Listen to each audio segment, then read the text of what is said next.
Bonjour à chacun. Quand j'allais travailler à Lille, ou à Tourcoing plus exactement, en partant de Réquigny le matin, je passais normalement par la Belgique. À plusieurs reprises, lorsque je traversais la frontière Belgique-France, donc la deuxième fois, en revenant en France, avec ma 406, une voiture de la douane me dépassait, allumait ses gyrophares et affichait le message suivant sur son toit : « Suivez-moi ». Vous pouvez imaginer que même si j'avais rien à me reprocher, j'étais toujours un peu stressé et j'obéissais bien sûr docilement à leurs demandes, jusqu'à ce qu'on arrive quelque part où s'arrêter et où ils pouvaient vérifier que je n'avais ni drogue, ni armes, ni quoi que ce soit d'autre qu'ils cherchaient dans des 406 beiges. Et dans le texte qu'on va lire aujourd'hui, on verra notamment Jésus dire à 4 de ses futurs disciples : « Suivez-moi ». Comment se sentaient-ils à votre avis ? Est-ce qu'ils étaient un peu comme moi, stressés, dans la crainte d'être peut-être punis ? Est-ce que c'était la première fois qu'ils rencontraient Jésus, comme le texte nous le laisse penser ? Ont-ils eu raison de le suivre ? On va essayer de voir tout ça ensemble ce matin, et plus. Lisons maintenant Matthieu 4, versets 12 à 25. C'est la fin du chapitre 4. Lorsqu'il apprit que Jean avait été arrêté, Jésus se retira en Galilée. Il quitta Nazareth et vint habiter à Capernaum, ville située près du lac, dans le territoire de Zabulon et de Nephtali, afin que s'accomplisse ce qu'avait annoncé le prophète Ésaïe : « Territoire de Zabulon et de Nephtali, route de la mer, région située de l'autre côté du Jourdain, Galilée à la population étrangère. » Je lis en second 21. Le peuple assis dans les ténèbres a vu une grande lumière, et sur ceux qui se trouvaient dans le pays de l'ombre de la mort, une lumière s'est levée. Dès ce moment, Jésus commença à prêcher et à dire : « Changez d'attitude, repentez-vous, car le royaume des cieux est proche. » Comme il marchait le long du lac de Galilée, il vit 2 frères, Simon, appelé Pierre, et son frère André, qui jetait un filet dans le lac. C'étaient en effet des pêcheurs. Il leur dit : « Suivez-moi, et je ferai de vous des pêcheurs d'hommes. » Aussitôt, ils laissèrent les filets et le suivirent. Il alla plus loin et vit 2 autres frères, Jacques, fils de Zébédée, et son frère Jean, qui étaient dans une barque avec leur père Zébédée et qui réparaient leurs filets. Il les appela, et aussitôt, ils laissèrent la barque et leur père et le suivirent. Jésus parcourait toute la Galilée. Il enseignait dans les synagogues, proclamait la bonne nouvelle du royaume et guérissait toute maladie et toute infirmité parmi le peuple. Sa réputation gagna toute la Syrie et on lui amenait ceux qui souffraient de maladies et de douleurs de divers genres, des démoniaques, des épileptiques, des paralysés, et il les guérissait. De grandes foules le suivirent, venues de la Galilée, de la Décapole, de Jérusalem, de la Judée et de l'autre côté du Jourdain.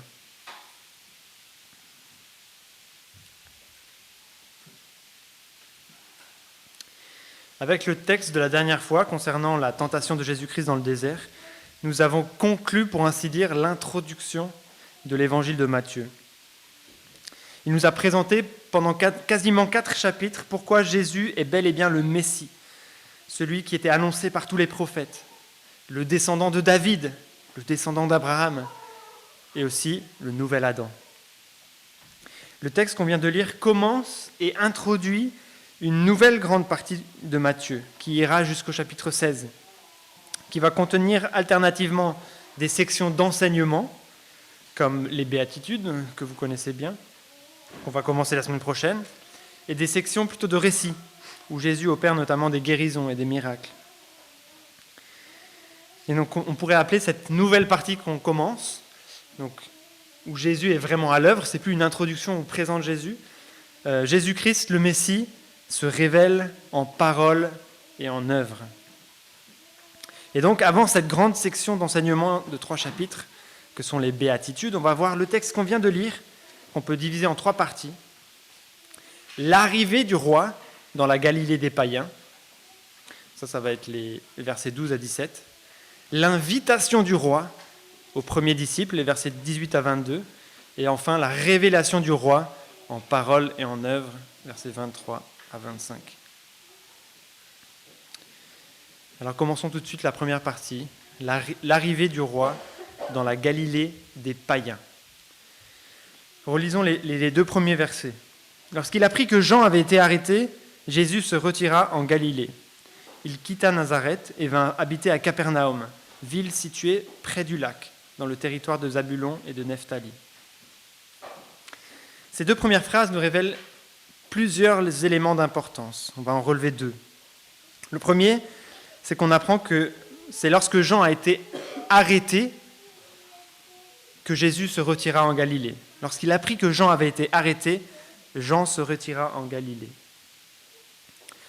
On reparlera plus tard dans Matthieu de l'arrestation de Jean et surtout de son exécution. Mais c'est important de noter là que là où se termine le ministère de Jean, commence celui de Jésus.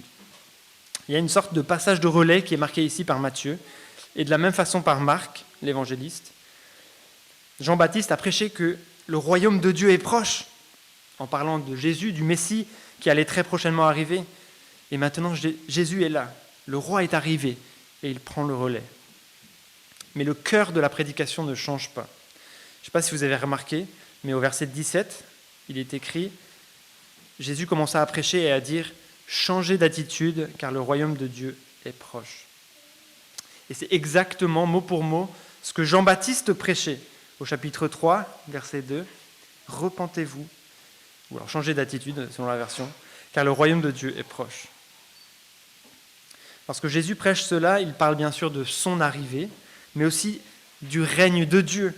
Car c'est bien de cela qu'il s'agit. Quand on parle de royaume des cieux ou de royaume de Dieu, c'est le règne de Dieu qui est proche. Il parle du règne de Dieu qui s'installe, qui se révèle, qui continue de s'approcher de nous.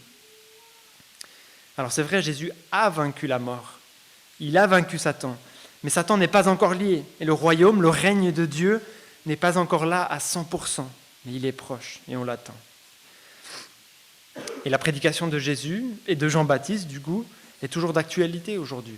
Repentez-vous, car le royaume des cieux est proche. C'est toujours d'actualité parce que c'est toujours crucial et nécessaire de se repentir. Personne ne peut entrer dans le royaume des cieux s'il ne se repent pas d'abord de ses péchés. Alors qu'est-ce que ça veut dire se repentir en quelques mots ? C'est d'abord un changement radical et profond de notre cœur par rapport au péché. On se rend compte de sa gravité, de combien il est présent dans nos vies. On se rend compte combien on est rebelle contre Dieu. Et c'est aussi le développement d'une réelle tristesse par rapport au péché, du regret, le besoin de confesser son péché, de demander pardon à Dieu et aux hommes. Et puis c'est un changement radical. C'est pour ça qu'ils traduisent ça souvent par changer d'attitude, un changement de direction à 180 degrés, un changement radical des habitudes pécheresses que nous avons. On veut tout faire, on veut faire tous nos efforts pour ne plus pécher de la même façon. Et puis enfin, ça se traduit par une haine grandissante vis-à-vis du péché. On déteste le péché de plus en plus, comme Dieu déteste le péché. Voilà en quelques mots ce qu'est la repentance. Elle est nécessaire, elle est incontournable. Qu'on soit riche, qu'on soit pauvre, qu'on soit intelligent, qu'on soit stupide, on a tous péché, on est tous coupables devant Dieu. On doit donc tous se repentir et cultiver une attitude de repentance tout au long de notre vie. Donc la première chose qu'on voit dans ces deux premiers versets, c'est que là où se termine le ministère de Jean, commence celui de Jésus. Et c'est vraiment la continuité. Il prêche la même chose. Jésus a fait d'autres choses entre la tentation et le début de son ministère en Galilée, d'après les autres évangiles. Ici, on ne voit rien, c'est direct, mais dans d'autres évangiles, on voit qu'il a fait d'autres choses, on en verra un petit peu tout à l'heure. Mais Matthieu insiste sur cette transition, sur ce passage de relais entre Jean-Baptiste et Jésus. Et la deuxième chose qu'on voit, c'est qu'il quitte Nazareth pour venir s'installer à Capernaum. Alors là, un petit rappel géographique s'impose. Je trouve, en tout cas moi, que c'est toujours mieux d'avoir en tête un peu la carte de comment ça se situe, c'est où Nazareth, c'est où Capernaum, c'est où ce lac de Génézareth. Alors, je propose que Mélanie ou quelqu'un puisse distribuer juste une petite carte de la région de la Galilée. Alors, j'aurais pu faire une carte avec aussi Jérusalem dessus pour un peu voir. Donc, c'est au sud, il y a une flèche. Mais là, on a juste la Galilée pour un peu voir comment ça se situe, parce qu'on va passer quelques chapitres en fait en Galilée, dans Matthieu. Vous pourrez le mettre dans votre Bible et le consulter à l'occasion. Donc déjà, il y a Nazareth, c'est là où Jésus il a grandi. C'est un petit peu dans les montagnes, là, près du mont Tabor, à gauche, ou on pourrait dire à l'ouest du lac de Tibériade, ou de la mer de Galilée, ou du lac de Galilée, ou du lac de Génézareth. Il y a plein de noms pour ce lac. Puis il y a Capernaum, c'est une ville assez importante qui avait au bord du lac, où il y avait même une garnison romaine. Il y avait un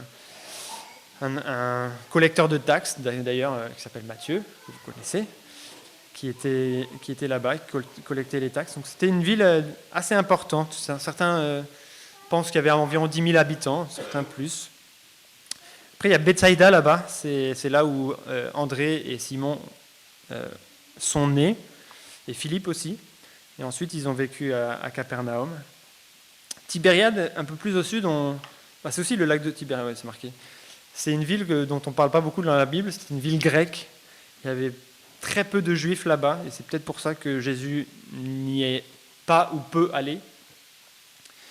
Et puis voilà, Joséphus, l'historien, estime à peu près à 204 villages d'importance dans la Galilée à cette époque-là. Donc Jésus, il avait quand même du travail pour aller visiter tous les villages de la Galilée. Il a probablement passé pas mal de temps là-bas. Et puis voilà, vous voyez un peu les régions qu'il y avait aux alentours. La Décapole, c'était la région à l'est et au sud du lac. À l'ouest et au sud, c'était la Samarie. Et puis au nord, on pourrait appeler ça la Syrie. Il y avait plein de petits territoires. Mais voilà, on parlera de la Syrie à la fin du texte d'aujourd'hui. Donc voilà, pour un petit contexte géographique. Et on arrive du coup à la prophétie des versets 14 à 16. Matthieu écrit « Afin que s'accomplisse ce qui avait été annoncé par Ésaïe le prophète, le peuple de Zabulon et de Nephtali, de la contrée voisine de la mer, du pays au-delà du Jourdain et de la Galilée des païens. Ce peuple, assis dans les ténèbres, a vu une grande lumière, et sur ceux qui étaient assis dans la région et l'ombre de la mort, la lumière s'est levée. » Alors là, je l'ai lu dans la version NEG, parce qu'on va le comparer tout à l'heure avec le texte d'Ésaïe, Ésaïe 8, 23 et de 9, 1 qu'on a lu tout à l'heure, que Philippe nous a lu. Matthieu cite Ésaïe 8, 23 et 9, 1, et dans certaines versions, c'est les versets 1 et 2 du chapitre 9, pour montrer que c'était annoncé que le Messie allait venir en Galilée et commencer son ministère là-bas, contrairement à ce qu'on pouvait peut-être imaginer. Ça aurait été plutôt logique que Jésus se révèle en Judée, le territoire le plus pur du point de vue du sang juif et de la tradition.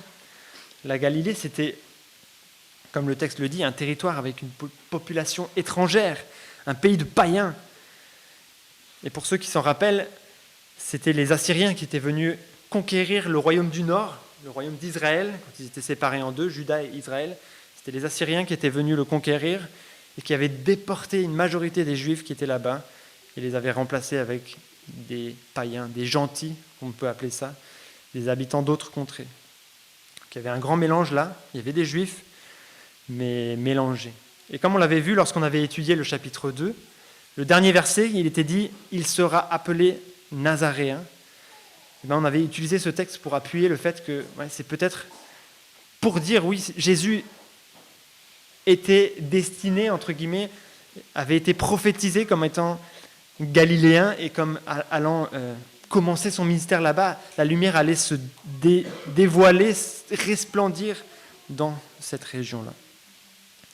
Alors je ne sais pas si vous avez remarqué, mais il y a quelques différences entre le texte d'Ésaïe et le texte de Matthieu. La citation de Matthieu n'est pas tout à fait comme le texte original dans Ésaïe. Alors on pourrait se dire, peut-être qu'il a cité la Septante, la version grecque, peut-être qu'il a cité un autre texte, mais Personne n'a vraiment trouvé le texte qu'il a cité, et on suppose plutôt qu'il a interprété le texte à sa manière. Est-ce que vous repérez une ou l'autre des différences? Alors pour ça, il faut que vous ayez les deux textes ouverts en même temps. C'est peut-être un peu compliqué. Mais si vous m'en trouvez au moins une ou deux.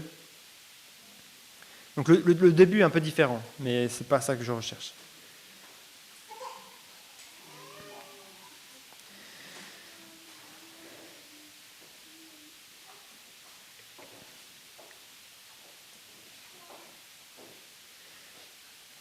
Alors, il y a une des différences qui a été gommée dans la seconde 21, pour ceux qui ont la seconde 21. Les traducteurs, ils ont adopté l'interprétation de Matthieu, ils l'ont remis dans l'Ancien Testament, dans Ésaïe. Donc vous ne verrez pas cette différence-là.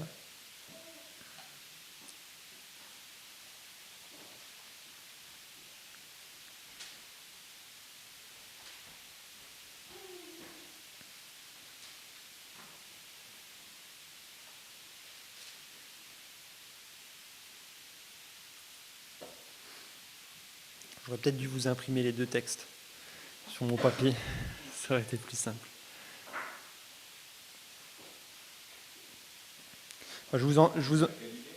Ouais, exactement. La Galilée. Ouais. C'est ça, voilà. Ça, c'est la différence principale, il me semble.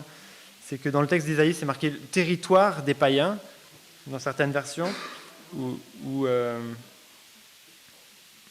territoire des gentils, dans d'autres versions, il me semble, ou district des étrangers.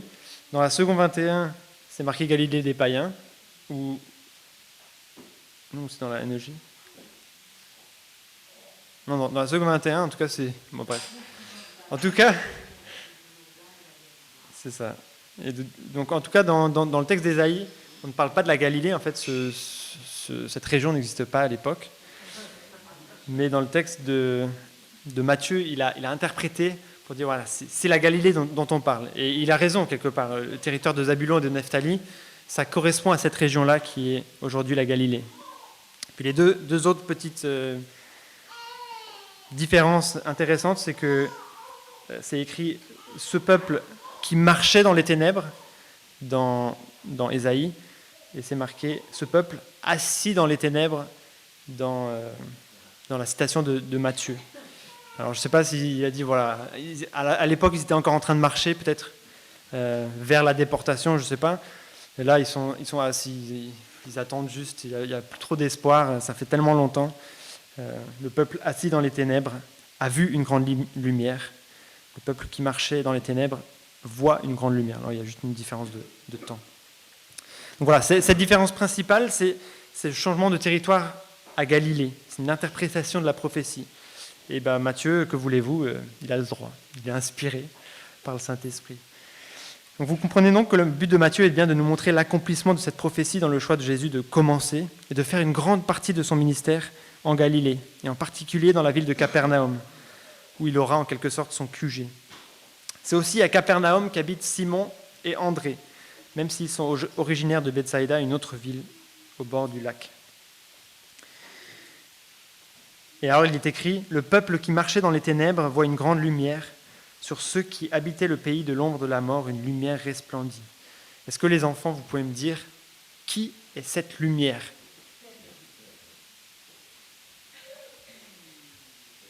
Alors, est-ce que les enfants, vous pouvez me dire qui est la lumière ?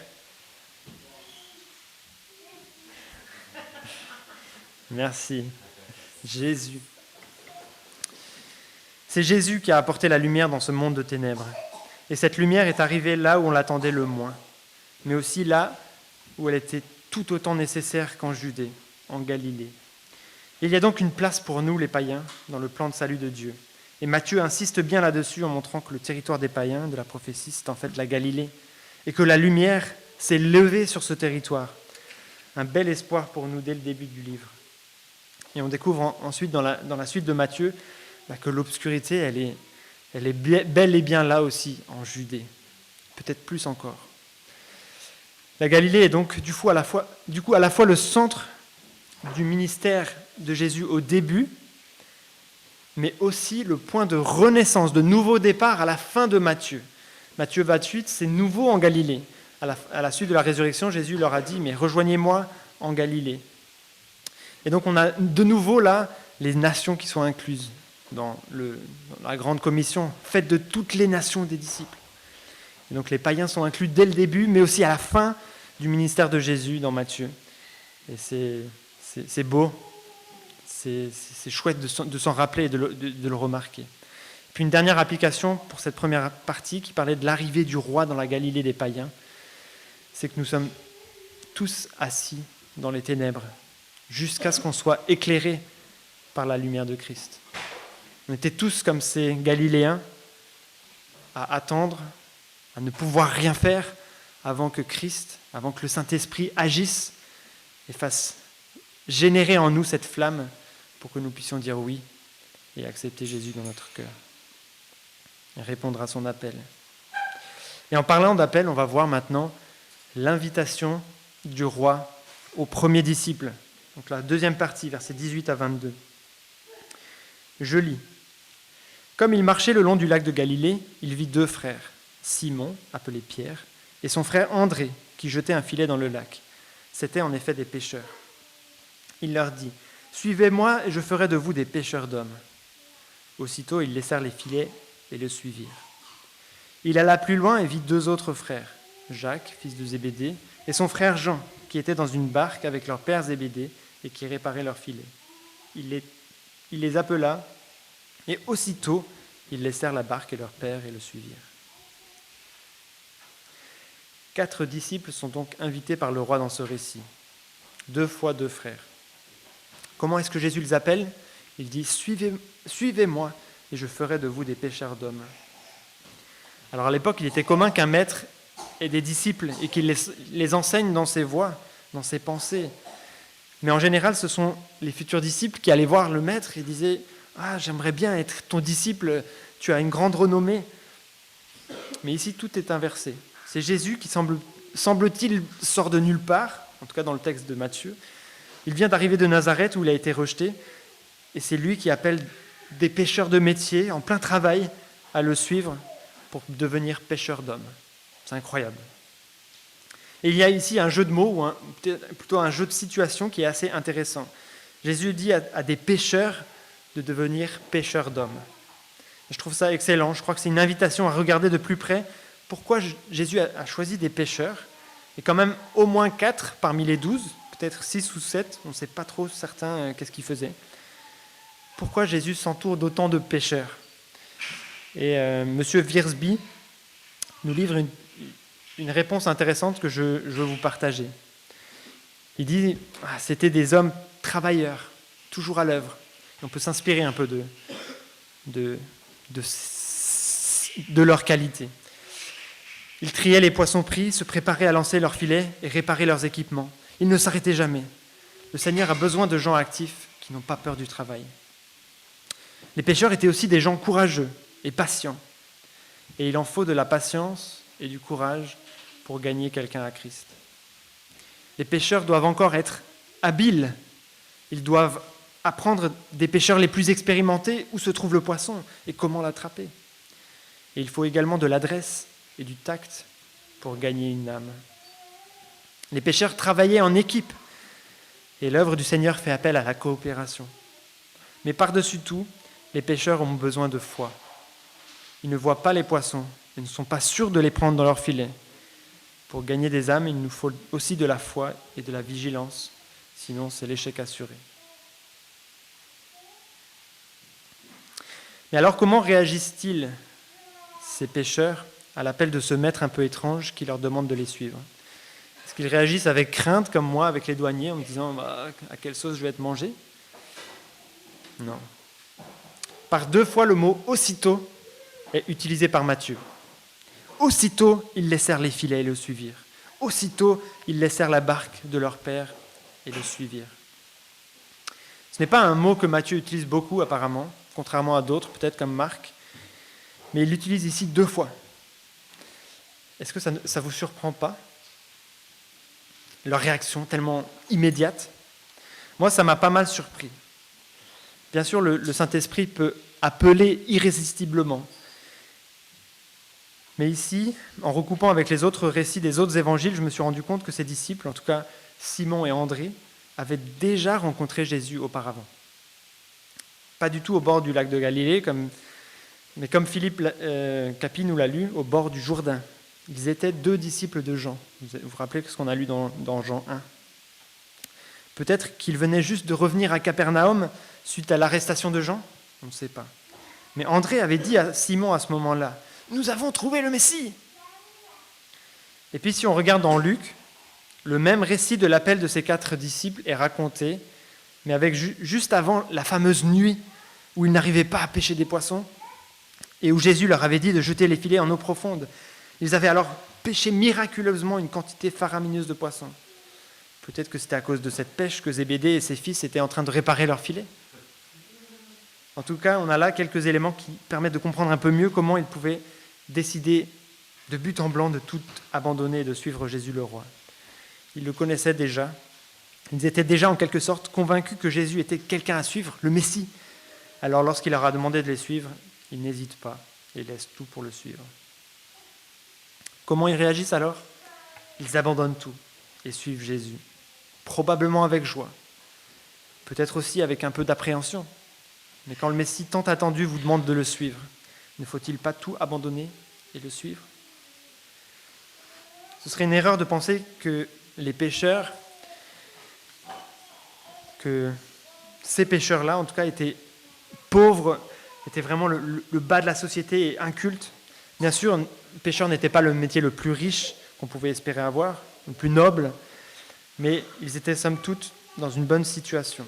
En tout cas, Zébédée et ses fils avaient un bateau, et d'après le récit de Marc, avaient même des ouvriers payés pour travailler avec eux. Alors quelle belle réaction de leur part, de tout abandonner comme ça et de suivre Jésus. Des hommes en travail qui laissent tout, abandonnent tout pour suivre le Messie. Ils n'ont aucune idée de ce qui les attend, mais ils foncent. Et nous ? Comment réagissons-nous quand Jésus nous appelle ?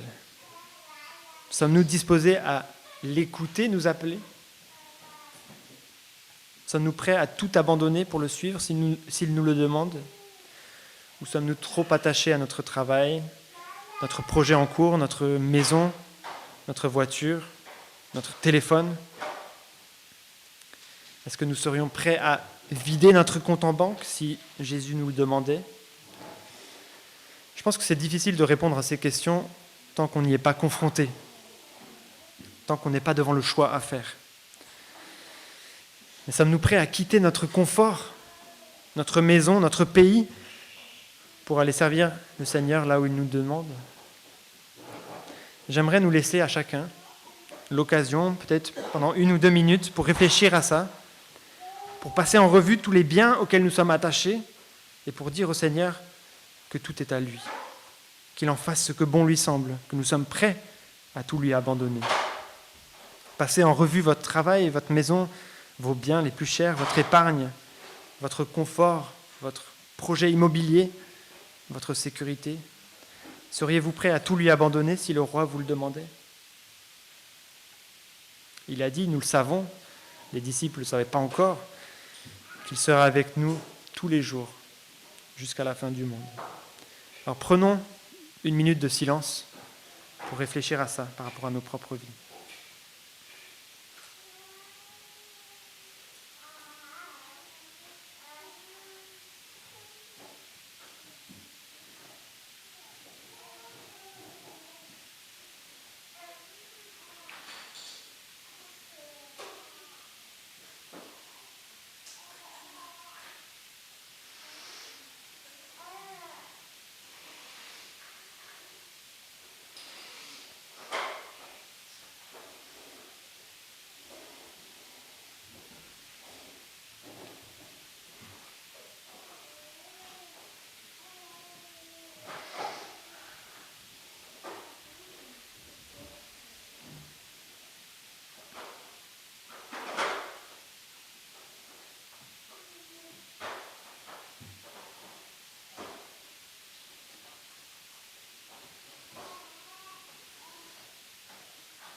Pierre n'était qu'un pécheur, mais en devenant disciple de Jésus, il est devenu pécheur d'hommes.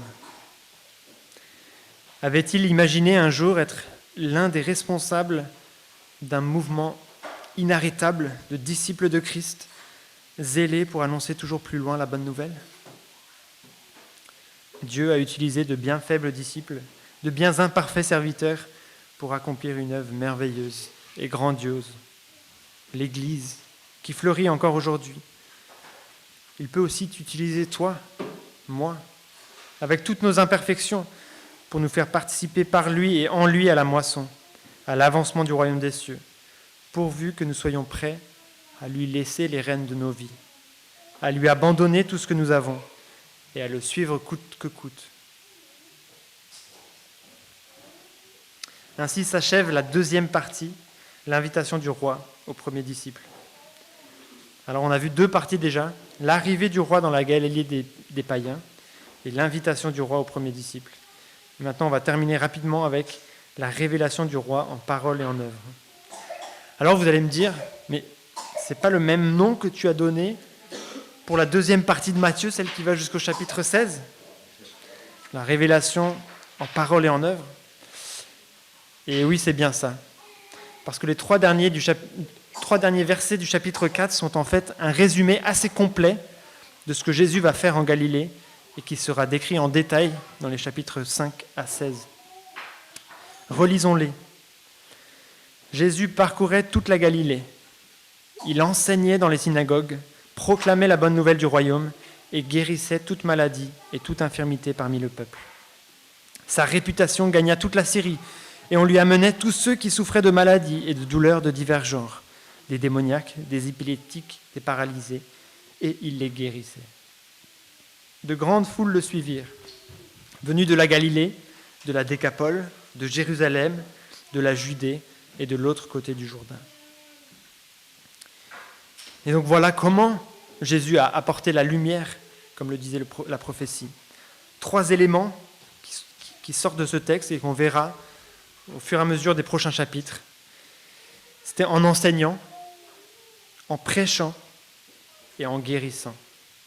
Il enseignait dans les synagogues, proclamait la bonne nouvelle du royaume et guérissait toute maladie et toute infirmité parmi le peuple. Voilà le ministère de Jésus pendant ces 3 ans avant sa mort et sa résurrection. Voilà ce qu'on va voir en détail par la suite. Et entre parenthèses, on voit au verset 23 la première utilisation du mot « évangélion » qui veut dire « bonne nouvelle ». Cette bonne nouvelle de Jésus qui est venu dans ce monde, cette bonne nouvelle du royaume qui annonce Jésus crucifié, Jésus ressuscité, Jésus qui ôte les péchés du monde. Sans lui, pas de salut, pas de pardon pour nos péchés. La repentance n'aboutirait à rien. On pourrait demander pardon, mais on ne pourrait pas être pardonné si Jésus n'avait pas vécu cette vie et n'était pas mort de cette mort et ressuscité des morts. Alors je conclus, on a donc vu 3 parties dans ce texte de la fin du chapitre 4. La première, c'était l'arrivée du roi dans la Galilée des païens.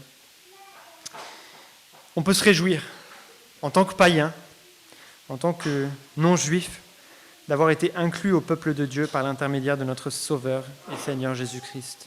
C'est par lui que nous sommes co-héritiers des promesses qui ont été faites à David, à Abraham, parce que lui a tout accompli parfaitement.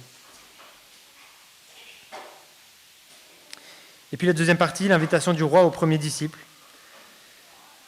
Est-ce que nous sommes prêts à tout abandonner à notre Seigneur, à lui laisser les rênes de notre vie à notre roi et à le suivre comme l'ont fait les disciples ? Je vous invite vraiment à y réfléchir au cours de cette semaine, peut-être lorsque vous reprenez vos différentes activités. Suis-je prêt à abandonner cela entre les mains du Seigneur ?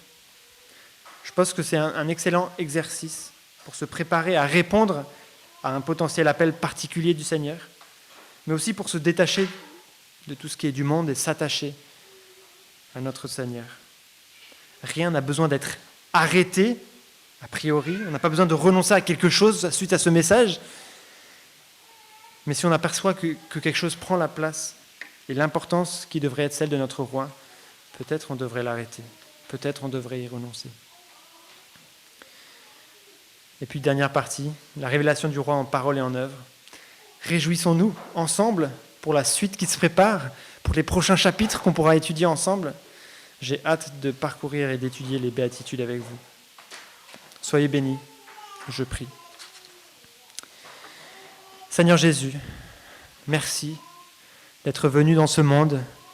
Merci d'avoir commencé ton ministère en Galilée, ce pays rempli de païens. Seigneur, tu es aussi venu pour nous sauver, pour nous rattacher, pour nous greffer à Israël, pour que nous puissions être, nous aussi, faire partie du peuple de Dieu, être co-héritiers de Christ, hériter de toutes les promesses que tu as faites à ton peuple. Seigneur, quel privilège nous avons d'avoir été ainsi ajoutés à ceux qui peuvent être sauvés, à ceux qui peuvent espérer en toi, à ceux qui voient leurs péchés pardonnés, à ceux qui sont appelés tes enfants. Merci Seigneur, parce que tu es notre Sauveur. Mais Seigneur, tu es aussi notre Seigneur, et je te prie que tu puisses nous aider à réellement te suivre. Seigneur, aide-nous à être prêts à renoncer à tout pour toi. Seigneur, que rien nous retienne dans notre zèle pour toi, dans notre œuvre pour toi, Seigneur. Et je te prie que tu puisses te révéler aussi à nous, nous montrer ce que tu attends de nous, et que tu puisses nous utiliser comme tu as utilisé tes disciples dans ton œuvre, dans ta moisson, pour l'avancée de ton royaume. Seigneur Jésus, on se réjouit de continuer à étudier Matthieu ensemble. Merci parce que tu nous as enseigné d'une manière extraordinaire. Merci parce qu'on a entre les mains, comme Philippe le priait tout à l'heure, cette révélation, ce que Dieu nous dit, les paroles de Dieu, nous les avons entre les mains, nous pouvons les lire, les étudier.